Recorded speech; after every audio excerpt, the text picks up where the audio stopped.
My name's Paul Atherton. I'm a 52-year-old filmmaker, campaigner, artist and playwright. The thing I'm most famous for is screening the first ever film on the Coca-Cola billboard, which was entitled The Ballet of Change. However, I've been homeless for 10 years, and as part of that experience in recent weeks, I've become part of what I affectionately hashtagged Heathrow Homeless. Now, these are people that sleep at Heathrow Airport, and in the main, continue an existence like everybody else, travelling into central London every day and then coming back out to just put your head down at the airport. But obviously, since the Covid lockdown, things have changed quite dramatically. To start with, it began on the 16th, 17th of March with outlets like bars and restaurants and clubs closing in central London.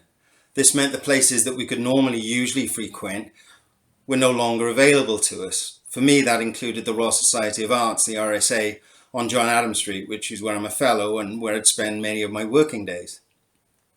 For other people, it could have been the library, McDonald's, but whatever it was, it suddenly meant that we had not the usual shelter we have. And of course, COVID was all about self-isolating. No chance for a homeless person to be able to self-isolate. And the dangers to us, as well as us being to others because of our contagion, was a problem. But we resided at Heathrow Airport nonetheless. Now, nobody was coming out, so there was no charities talking to us. All the information that I was getting was coming through social media.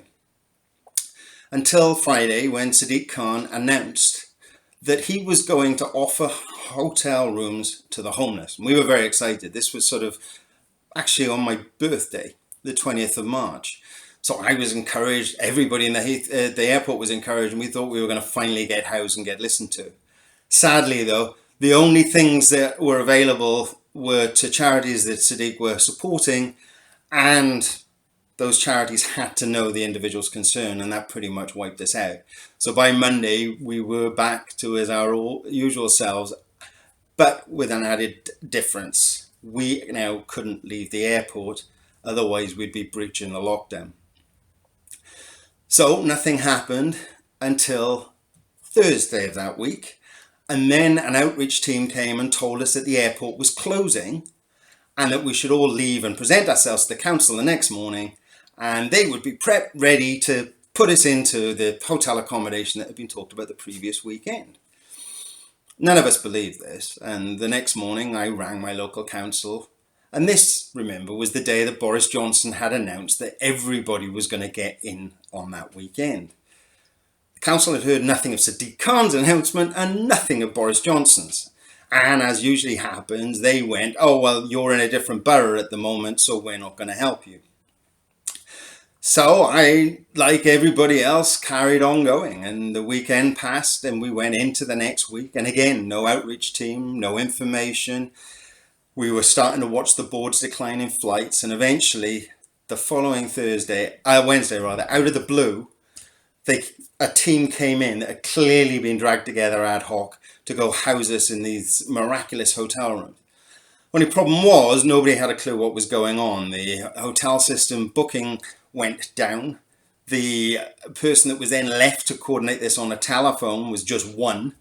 And then the black cabs who were being called on an app, which was giving people a 50% discount, started to refuse, not unreasonably, because they were asked to do journeys from Heathrow to Croydon and further afield on these discounts, and they were just going, well, look, hang on, we're quite happy to do it in central London, but that's an insane journey and it's going to cost us more money than we'd ever generate in revenue.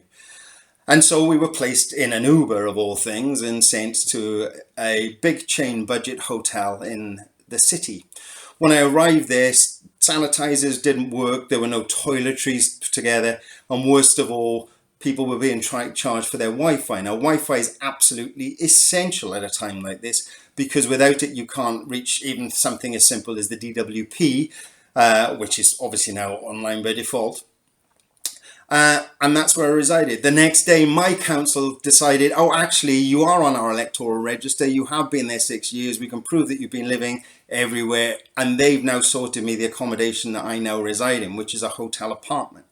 Problem with that is that there's food deliveries are not coming. So there's loads of complications, lots of people not sure what's going on. The people who are out there doing amazing work are the likes of Streets Kitchen, Museum of Homeless, Street Storage, and other grassroots organisations who just rallied. Now, that group happened to have come up with the idea of housing the homeless in hotel rooms in the first place. But the key thing to remember is there are still people out there. There are still people stuck at Heathrow as I speak.